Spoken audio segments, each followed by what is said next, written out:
À l'époque où Hollywood brillait de glamour, certaines stars ne disaient jamais « oui ». Pourquoi? Amour caché, liaisons scandaleuses ou simplement mariés à leur art? Plongeons dans les histoires sauvages et inédites des éternels célibataires de Tinseltown. Greta Garbo. Commençons avec l'énigme originale d'Hollywood. Greta Garbo. Imaginez une femme si magnétique qu'elle pouvait faire taire une pièce simplement en y entrant.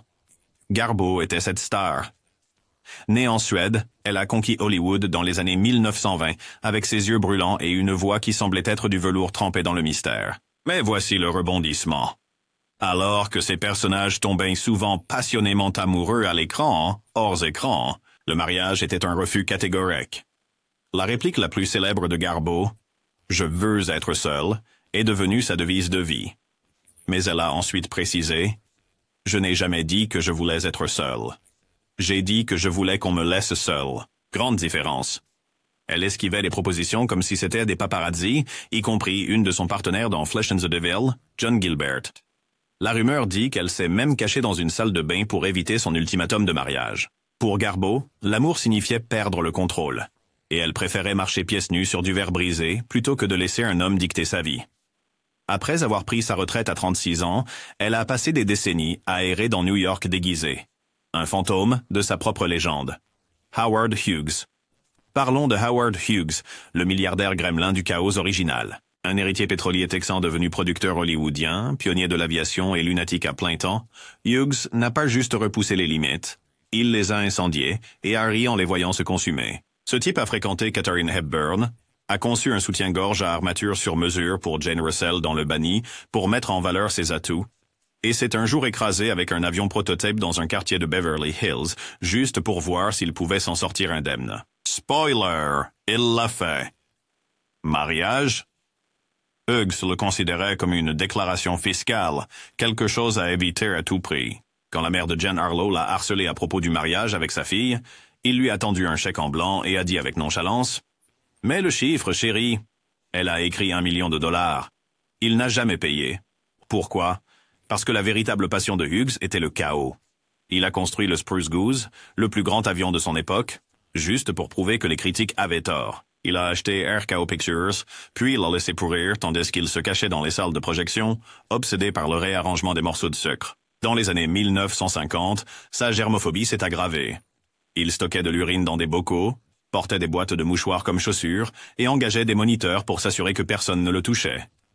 Dans ces dernières années, reclus dans un penthouse à Las Vegas, il ressemblait à un fantôme. Ongles longs, barbe négligée, survivant de barres chocolatées et de lait. Hughes n'avait pas besoin d'une épouse. Il avait ses démons, ses plans et l'enivrante sensation de devancer sa propre folie. Clifton Webb. Clifton Webb, un chanteur et danseur de Broadway devenu le snob sarcastique préféré d'Hollywood, vole chaque scène dans l'aura en tant que chroniqueur au langage acide. Waldo Lydecker. Avec ses costumes impeccables et ses répliques cinglantes, Webb est devenu l'acteur de choix pour jouer les élitistes insupportables. Mais derrière cette personnalité acérée, un fils à maman qui n'a jamais quitté le nid, Webb a vécu avec sa mère, Maybelle, toute sa vie. Lorsqu'elle est morte à 91 ans, il avait 71 ans et était complètement perdu. « Pourquoi se marier ?» disait-il en souriant. « Maman repasse mes chaussettes et déteste mes copines. » Mais la vérité était plus trouble. Webb était homosexuel à une époque où ce mot n'était chuchoté que dans l'ombre, au coin. Sur son lit de mort en 1966, Webb, toujours le fils loyal, haleta « J'arrive, maman !» comme si elle l'attendait avec un martini et une leçon. Son histoire n'est pas seulement une question de répression, c'est aussi sur les efforts absurdes que les gens ont déployés pour cacher leur vérité dans la cage dorée d'Hollywood. Agnes Moorehead. Agnes Moorehead n'était pas seulement la sorcière de Bewitched. Elle était 4 fois nominée aux Oscars avec une voix qui pouvait couper du verre. Mais tandis que ses personnages à l'écran complotaient et ricanaient, Agnès menait une vie calme et non conventionnelle. En coulisses, Moorehead était une maîtresse de la réinvention. Elle éblouit en tant que la fragile tante Fanny dans Meet Me in St. Louis et terrifia le public en tant que mère délirante dans Hush, Hush, Sweet Charlotte. Pourtant, son rôle le plus durable se jouait hors caméra, la moitié du secret le moins bien gardé d'Hollywood. Pendant 40 ans, elle a partagé un vaste domaine en Californie avec sa secrétaire, Eleanor Scott, une ancienne danseuse devenue compagne constante. Ensemble, elles ont adopté un fils, Sean. organisait des fêtes légendaires auxquelles assistaient des personnalités comme Bette Davis, et voyageait à travers le monde. Aux journalistes curieux, Agnès haussa les épaules. Éléonore est mon pilier. Pourquoi compliquer les choses avec des étiquettes? Mais lisons entre les lignes.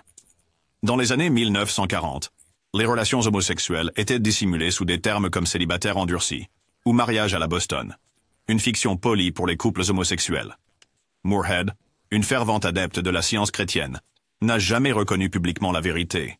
Mais ses amis connaissaient la réalité. Agnès a vécu exactement comme elle le voulait, a déclaré sa costard Debbie Reynolds. Elle laissait simplement les chroniqueurs de potins penser qu'ils la connaissaient. Lorsqu'elle est décédée en 1974, ses nécrologies ont loué sa carrière, pas son courage. Mais aujourd'hui, Agnès est célébrée comme une pionnière qui a prouvé qu'on n'avait pas besoin d'un homme ou de l'approbation de la société pour vivre une vie pleine d'amour, d'art et de fabuleux pantalons à pattes d'éléphant. Ramon Novarro. Ramon Novarro était le cœur de la scène des années 1920, qui faisait chavirer le public dans Ben-Hur. Avec son allure envoûtante et son charme, il fut le premier acteur principal latino d'Hollywood. Mais en coulisses, Novarro était piégé dans une double vie. Né dans une famille mexicaine catholique dévouée, la foi de Novarro entrait en conflit violent avec ses désirs. Il entretenait discrètement des liaisons avec des hommes comme le chroniqueur hollywoodien Herbert Howe et le réalisateur Louis Stone. Mais la culpabilité le rongeait. « Je suis un pécheur », confessait-il au prêtre, suppliant pour l'absolution. Pourtant, la machine des studios exigeait qu'il incarne l'amoureux latin, flirtant avec les starlets sur les couvertures de magazines tout en évitant les scandales de tabloïds. Dans les années 1930, sa carrière s'est estompée alors que les films parlants remplaçaient les muets, et son tourment intérieur s'est intensifié. Puis vint la fin brutale. En 1968, deux frères sous l'emprise de drogue se sont présentés chez lui à Los Angeles. Ils ont torturé Novarro, âgé de 69 ans, pendant des heures, croyant qu'il cachait de l'argent de ses jours de gloire de Ben-Hur. Il est mort étouffé dans son propre sang, sa mort étant sensationnalisée comme un meurtre homosexuel par les journaux à potins. La tragédie a exposé l'hypocrisie d'Hollywood. Les studios ont profité de son attrait, mais l'ont abandonné lorsque les projecteurs se sont éteints. Aujourd'hui, l'héritage de Novarro est un rappel saisissant du coup de vivre dans l'ombre. Comme l'a dit l'historien du cinéma William Mann, il était une star que le monde adorait et un homme que le monde refusait de voir. Patsy Kelly. Patsy Kelly était la comique impertinente et pleine de répartie des années 1930. Pensez à elle comme la Melissa McCarthy originale. Bruyante, hilarante et résolument elle-même. Mais Patsy avait une chose que McCarthy n'a pas. Elle était ouvertement lesbienne à une époque où c'était un suicide professionnel. L'esprit vif de Kelly a fait d'elle un pilier des comédies de Hal Roach, souvent associé à Thelma Todd dans des films comme Made in Hollywood. Mais alors que son personnage à l'écran était tout en slapstick et en audace, hors écran, Patsy refusait de jouer le jeu du studio. Elle a vécu avec sa compagne, la danseuse Wilma Cox, pendant plus de 40 ans, organisant des fêtes tapageuses où Tallulah Bankhead pouvait arriver ivre, et Clara Bow se faufiler par la porte de derrière. Quand les chroniqueurs de potins ont laissé entendre des choses sur sa sexualité, Patsy a répliqué « Je préfère être intéressante qu'innocente ». Sa défiance lui a coûté des rôles. Après que le Code Hayes a sévi contre la décadence morale en 1934, les studios l'ont mise à l'écart. Mais Patsy s'en fichait. Elle est montée sur Broadway, remportant un Tony dans les années 1970, et plaisanta. La perte d'Hollywood était le gain déglingué de New York. Edward Everett Horton. Vous savez, Edward Everett Horton. Ce type maniaque et nerveux dans tous les films de Fred Astaire. Avec ses mains agitées et sa panique comique, il volait la vedette sans même essayer. Mais hors écran, Horton était le secret le moins bien gardé d'Hollywood. Le roi de la réaction « Oh là là », Horton est apparu dans plus de 120 films. De Top Hat à Le Livre de la Jungle. Mais son véritable héritage? Organiser les fêtes de piscine les plus fabuleuses à Beverly Hills. Des stars cachées comme Cary Grant et Rock Hudson se mêlaient aux starlets sous les palmiers. Tandis qu'Horton jouait les autres en robe de soie, cocktail à la main. Bien qu'il n'ait jamais publiquement reconnu sa sexualité, sa relation à long terme avec l'acteur Gavin Gordon était le secret le moins bien gardé d'Hollywood. Quand un journaliste lui a demandé pourquoi il ne s'était jamais fixé, Horton a souri en disant « Pourquoi me lier à un seul script alors que je peux être doublure pour tous les rôles ?» Never Reese. Derrière l'humour se cachait un homme qui avait maîtrisé la survie dans une époque hostile, utilisant le rire à la fois comme armure et camouflage. Montgomery. Clift. Montgomery Clift était le bad boy tourmenté du cinéma des années 1950. Avec ses yeux bleus perçants et son âme torturée, il a redéfini le jeu d'acteur de la méthode. Mais sa vie personnelle était des montagnes russes. Clift était bisexuel, avait des liaisons avec des hommes et des femmes, y compris Elizabeth Taylor, et a lutté contre la dépendance après qu'un terrible accident de voiture ait brisé son visage. L'accident de voiture de 1949 de Clift, qui a mutilé son pommette et effacé son allure d'idole de cinéma, est devenu une métaphore de sa déchéance. Il s'automédicamentait avec de l'alcool et des pilules, marmonnant « Je ne suis qu'un lapsus freudien ambulant ». Sa liaison avec Taylor pendant Un place au soleil était passionnée, mais vouée à l'échec. Elle a dit plus tard « Monty aimait les hommes et les femmes, mais surtout, ils se détestaient ». Dans les années 1960, les réalisateurs le qualifiaient d'inassurable, et son dernier film, Le Défecteur, était un écho sombre de son génie. Lorsqu'il est mort à 45 ans, seul dans sa maison new-yorkaise, Taylor a payé les frais de ses funérailles, murmurant « Il était trop beau pour ce monde ». César Romero. César Romero, alias le Joker de la série Batman des années 60, était l'âme de toutes les fêtes. Avec ses cheveux gominés en arrière et son sourire espiègle, il dansait à travers Hollywood comme un Fred Astaire cubain. Mais l'amour, plaisantait Romero, je suis allergique au mariage. Un descendant de l'aristocratie cubaine, Romero a charmé des vedettes comme Lucille Ball et a fait la fête avec le rapac de Sinatra. Des rumeurs sur sa sexualité circulaient. Il a partagé une chambre avec l'acteur Tyrone Power Jr. pendant des années. Mais Romero a esquivé avec panache. « Chérie, je suis un amoureux. Pas une étiquette, disait-il, entrant dans les soirées de la MGM en veste de velours. Même en tant que The Joker, il refusait de raser sa moustache. L'équipe la peignait par-dessus. « Je suis d'abord César, clown ensuite, riait-il. Son secret? Le mouvement éternel. Continuez à danser, disait-il à ses amis. Arrêtez et le monde vous rattrape. Barbara Stanwyck. Barbara Stanwyck était l'incarnation de la femme forte, à l'écran et en dehors. Après qu'un mariage d'adolescente ait tourné au désastre, elle a renoncé aux hommes, disant « Je préférerais sauter d'un immeuble que de dépendre d'un mari ». Elle est devenue une force de la nature, jouant dans des classiques comme Assurance sur la mort et adoptant seule un fils dans les années 1950. L'indépendance de Stanwyck était légendaire. Elle négociait ses propres contrats, comme elle le disait si bien.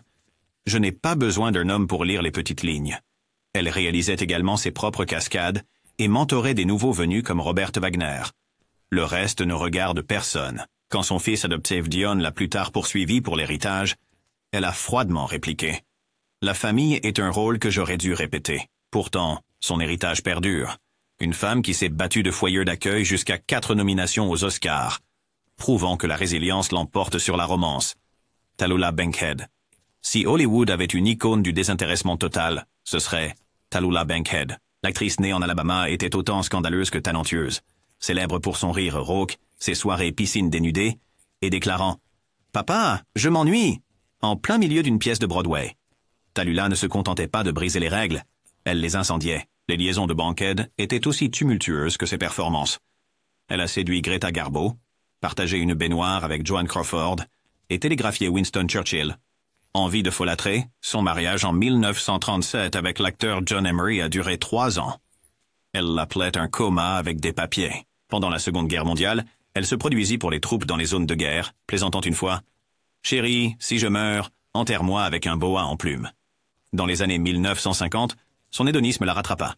Elle anima The Tonight Show ivre, bredouillant « Je suis Tallulah, chérie. Tout le monde d'autre n'est que du papier peint. George Sanders ». George Sanders était l'incarnation du méchant hollywoodien, sarcastique, sophistiqué et rempli de sarcasme. Connu surtout pour son rôle glacial d'Addison DeWitt dans All About Eve, Sanders apportait son cynisme dans la vraie vie. Il a épousé Zsa Gabor et sa sœur Magda, mais considérait le mariage comme un passe-temps ennuyeux pour les esprits sans imagination. Le mépris de Sanders pour la sentimentalité imprégnait chaque rôle. De Jack Favell dans Rebecca à Lord Henry, dans le portrait de Dorian Gray. Hors écran, il cultivait une persona d'ennui aristocratique, disant un jour avec humour « Je suis tellement paresseux que parfois je vais au lit pour réfléchir ». Son mémoire de 1960, mémoire d'un vaurien professionnel, le révélait bien. « Je déteste l'humanité. Je tirerais sur tout le monde si cela ne signifiait pas faire la queue ensuite ». Dans les années 1970, reclus dans une villa espagnole, il noyait son l'ennui et le scotch et la poésie griffonnée sur la futilité de tout cela. En 1972, il a avalé une bouteille de barbiturique en laissant une note. « Je pars parce que je m'ennuie ». Même dans la mort, Sanders a refusé de laisser tomber le masque. Un homme qui a transformé la misanthropie en hauteur. Dorothy Arzner. Dorothy Arzner n'était pas seulement célibataire, elle était la seule femme réalisatrice à Hollywood dans les années 1930. Et elle le faisait en costume, cravate et avec un regard sévère. Alors que les réalisateurs masculins filmaient des demoiselles en détresse, Arzner nous offrit le rôle révélateur de Katharine Hepburn dans Christopher Strong et inventa le premier micro-perche. Parce que pourquoi pas? La carrière d'Arzner était un bras d'honneur au patriarcat. Elle a réalisé 17 films, y compris Dance, Girl, Dance. Une interprétation féministe du burlesque qui a échoué à l'époque, mais est maintenant un film culte. Hors écran, elle a vécu ouvertement avec la danseuse Marion Morgan pendant 40 ans, organisant des fêtes où Marlène Dietrich arrivait habillée en smoking et les dirigeants de studio se tortillaient. Quand on lui demandait pourquoi elle ne s'était jamais mariée, Arzner répliquait « Je suis trop occupée à apprendre aux hommes comment tenir une caméra. Son héritage ?» Une pionnière qui a déjoué le club des garçons et laissé la porte entrouverte pour les futurs rebelles comme Ida Lupino. William Haynes. William Haynes était une idole des matinées dans les films muets jusqu'à ce que MGM lui dise de larguer son petit ami, Jimmy Shields, et d'épouser une starlette. La réponse de Haynes? Je ne suis pas acteur hors écran.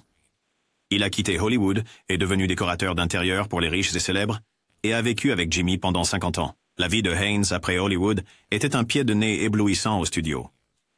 Son entreprise de design d'intérieur s'occupait de l'élite, Carole Lombard, les Reagan, en mélangeant le fast art déco avec le style Hollywood Regency. Lui et Jimmy organisaient des fêtes somptueuses où des stars comme Cary Grant pouvaient se détendre sans avoir à porter de masque. Quand Haynes est mort, en 1973, Jimmy ne pouvait pas supporter la perte.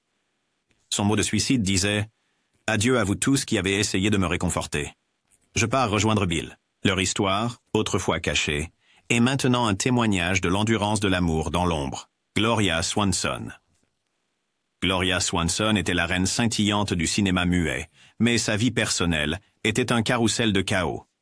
6 mariages, d'innombrables liaisons et un singe de compagnie nommé Moses. Mais elle ne s'est jamais vraiment installée. Après son dernier divorce en 1971, elle haussa les épaules. Les hommes sont comme des chapeaux. Essayez suffisamment et vous en trouverez un qui conviendra pour une saison. Le véritable amour de Swanson? Elle-même.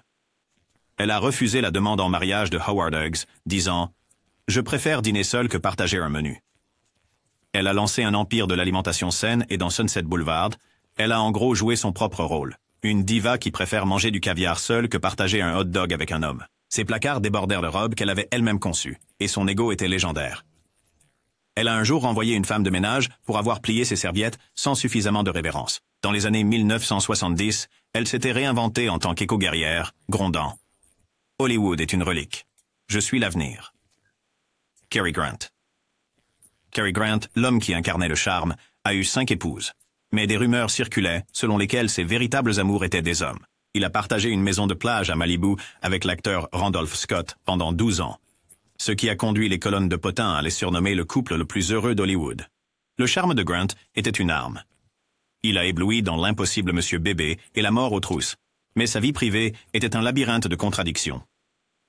Les publicistes du studio faisaient circuler des histoires de ses romances avec des starlettes, mais des initiés chuchotaient à propos de ses liaisons avec Howard Hughes et le costumier Ori Kelly. J'ai prétendu être quelqu'un que je voulais être, a-t-il avoué, jusqu'à ce que je le devienne. Même à la retraite, Grant est resté une énigme. Un homme qui avait perfectionné l'art d'être désiré, mais jamais réellement connu. Marlène Dietrich.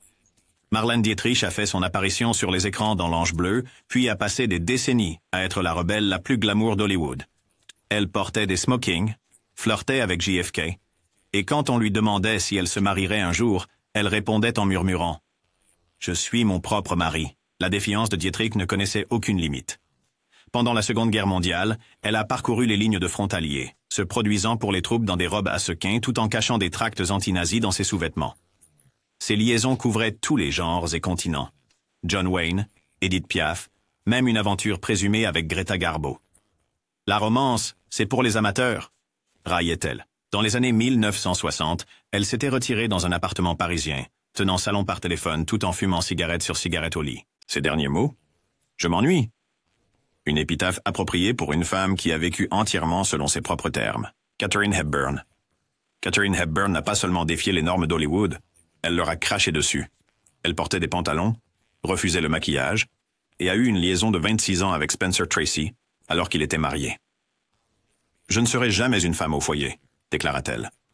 L'indépendance d'Hepburn était un pied de nez au système des studios. Elle a remporté 4 Oscars, ce qui est un record, joué Aliénor d'Aquitaine dans Le Lion en hiver à 61 ans, et a dit un jour à David Lean, « Si vous voulez que je pleure, payez-moi plus. » Sa relation avec Tracy était le secret le moins bien gardé de Hollywood. Ils ont tourné 9 films ensemble, mais il a refusé de quitter sa femme. « Je ne serai jamais sa maîtresse », a menti Hepburn à la presse.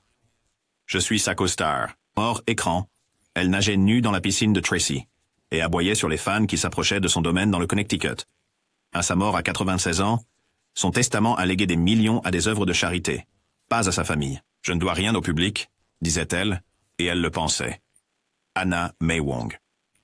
Anna May Wong aurait dû être une superstar. Au lieu de cela, elle est devenue le symbole exotique d'Hollywood. Une actrice sino-américaine souvent cantonnée à des rôles de femme fatale ou d'amante condamnée. Les lois anti-métissage lui interdisaient de donner des baisers à l'écran avec des acteurs blancs, et l'amour dans la vraie vie, tout aussi compliqué. Wong s'est battue pour de meilleurs rôles, mais elle a été écartée pour The Good Earth parce que le rôle principal devait embrasser un acteur blanc. « Je suis fatiguée de mourir pour 1000 ans de gloire chinoise », lança-t-elle. Elle s'est enfuie en Europe, jouant dans des films allemands et britanniques, et est devenue une icône de mode avec des robes découpes en biais.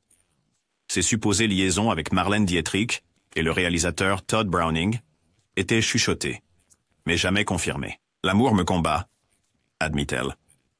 En 1961, elle est morte d'une crise cardiaque à 56 ans. Ses derniers mots?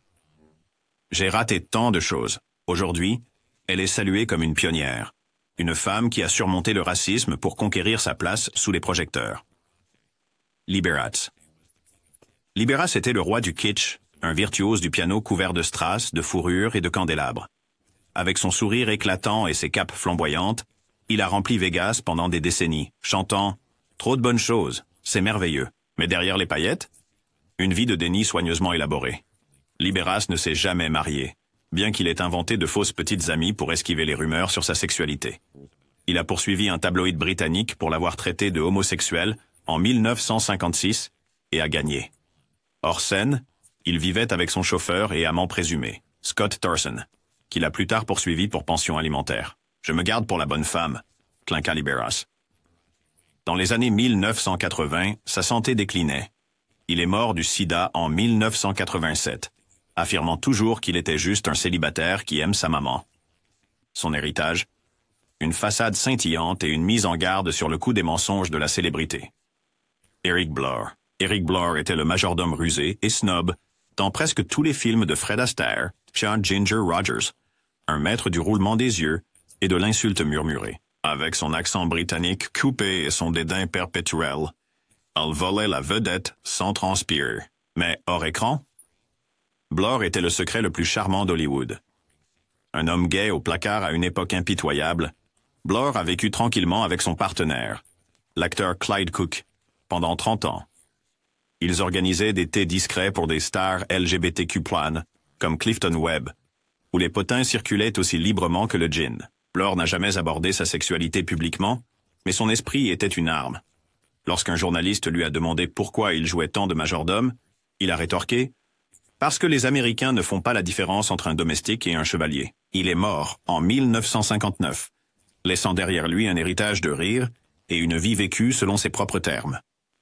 Judith Anderson. Judith Anderson était la méchante ultime d'Hollywood, une légende de la scène qui terrifiait le public en tant que Mrs. Danvers dans Rebecca, sifflant « Vous ne serez jamais la moitié de la femme qu'elle était. » Hors écran, Anderson était une force farouchement privée, sa vie personnelle enveloppée de mystères. Née en Australie, Anderson est devenue une icône de Broadway, remportant 2 Tony et une nomination aux Oscars. Elle ne s'est jamais mariée, bien qu'elle ait vécu pendant des années avec l'actrice Benita Hume, suscitant des murmures d'un mariage à la bostonienne. Anderson a rejeté la romance « J'ai épousé mon art ». Dans ses 70 ans, elle a joué un Hamlet au genre inversé et a plaisanté. « J'ai survécu à tous les hommes qui comptaient. Lorsqu'elle est décédée à 9,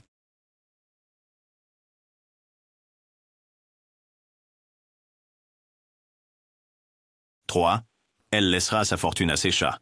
Une diva jusqu'au bout. Edna May Oliver. Edna May Oliver était la reine des acteurs de caractère. Une voleuse de scène à la langue acérée et au visage long dans des classiques comme Les 4 filles du Dr March et Un conte de 2 cités. Avec son ton nasillard et son perpétuel froncement de sourcils, elle jouait des célibataires, des tantes et des sorcières. Et elle adorait chaque minute. Oliver s'est mariée une fois, brièvement, dans la vingtaine, puis a vécu avec sa secrétaire, Gladys Cooper. Elles ont voyagé à travers le monde, collectionné des antiquités et organisé des fêtes où Oliver ridiculisait les invités avec son esprit. « Les hommes sont comme de mauvaises chaussettes », disait-elle. Ils s'affaissent au pire moment. Lorsqu'on lui a demandé à propos de son rôle de vieille fille, elle a gloussé. « Je ne les joue pas, chérie. Je les peaufine. » Elle est morte en 1942, laissant son héritage à Cooper et une note. « Ne pleurez pas, riez, imbécile. » Dirk Bogarde. Dirk Bogarde était le caméléon ultime, une idole britannique devenue icône du cinéma d'art et d'essai. Il a charmé les spectateurs dans des comédies légères des années 1950 comme Doctor in the House, puis les a bouleversés dans Victim, interprétant un avocat homosexuel dans le premier film en langue anglaise à dire le mot homosexuel. En dehors de l'écran, Bogarde a vécu avec son manager, Anthony Forwood, pendant plus de 40 ans. Il jardinait en France, écrivait des mémoires et esquivait les tabloïds. « Nous sommes juste deux célibataires partageant une serre », souriait Bogarde. Mais ses journaux intimes ont plus tard laissé entrevoir des vérités plus profondes. L'amour est un langage privé. Il est mort en 1999, laissant derrière lui un héritage de rôles audacieux et de dévouement tacite. La carrière de Bogarde était une leçon magistrale en réinvention. Après avoir servi pendant la Seconde Guerre mondiale comme photographe de combat, il est devenu le garçon d'à côté de la Grande-Bretagne dans des comédies de médecins, pour ensuite brûler cette image dans The Servant en tant que valet manipulateur. Dans les années 1970, il a collaboré avec des réalisateurs d'avant-garde comme Visconti dans Morte à Venise, incarnant des âmes torturées avec une précision envoûtante. Les critiques l'appelaient le sexe symbole des femmes intellectuelles, mais Bogarde détestait la célébrité. Il s'est enfui en Provence avec Forwood, restaurant une ferme en ruine et écrivant des mémoires à succès qui contournaient leurs liens. Bien qu'il n'ait jamais ouvertement déclaré son homosexualité, Victim est devenue sa rébellion silencieuse. Ce n'était pas une cause, insistait-elle. C'était un rôle. Pourtant, l'impact du film fut sismique. Il a contribué à décriminaliser l'homosexualité en Grande-Bretagne. Dans ces dernières années, Bogarde a brûlé des lettres et des photos, déterminé à contrôler son récit. « La mémoire est une fiction », écrivit-il. Une épitaphe appropriée pour un homme qui a vécu 1000 vies, mais a gardé son vrai moi voilé dans l'ombre. Louise Brooks. Louise Brooks était la première rebelle flapper, une sirène du cinéma muet avec un carré noir ébène et un mépris pour l'hypocrisie hollywoodienne. Elle était éblouissante dans Loulou de Pandora, incarnant une libertine qui dansait vers sa ruine. En dehors de l'écran, Brooks était tout aussi déchaînée, ayant des liaisons avec Chaplin et Greta Garbo, avant de quitter la célébrité pour devenir une recluse. « Hollywood est un cloaque », écrivit-elle. Elle a passé ses dernières années à fumer comme une cheminée à New York, écrivant des essais cinglants sur l'industrie qu'il avait rejetée. La carrière de Brooks a débuté en tant que danseuse des Ziegfeld Follies, son esprit vif et ses pommettes encore plus acérées, l'amenant à jouer dans des frivolités comme The American Venus. Mais en Allemagne, le réalisateur Gibber Pabst la voyait comme plus qu'une simple beauté. Il l'a choisie pour le rôle de Lulu, un rôle qui exigeait une sexualité brute et un charme nihiliste. Les critiques ont été stupéfaits. Le film a fait un flop. Hollywood l'a étiqueté de difficile, après qu'elle ait refusé de modifier sa célèbre coupe au carré pour un rôle. « Je préfère me raser la tête que de faire des concessions », a-t-elle rétorqué. En 1938, elle avait abandonné le métier d'actrice, travaillant brièvement comme animatrice radio et escorte pour payer le loyer. Ses essais ultérieurs, comme Lulu in Hollywood, ont éreinté le système des studios. Elle se moquait de la persona de gentille fille de Mary Pickford et appelait Joan Crawford un mannequin médiocre. Ses amis comme Tennessee Williams l'adoraient. Ses anciens amants comme Chaplin l'appelaient un magnifique désastre. Pourtant, Brooks n'a jamais regretté ses choix. « J'ai échangé la célébrité contre la liberté », dit-elle en fumant cigarette sur cigarette dans son appartement miteux, entouré de manuscrits inachevés et de bouteilles de gin vides. Quand elle est morte en 1985, les nécrologies l'ont qualifiée de mise en garde. Aujourd'hui, c'est une icône féministe, une femme qui brillait trop fort pour les cages d'Hollywood.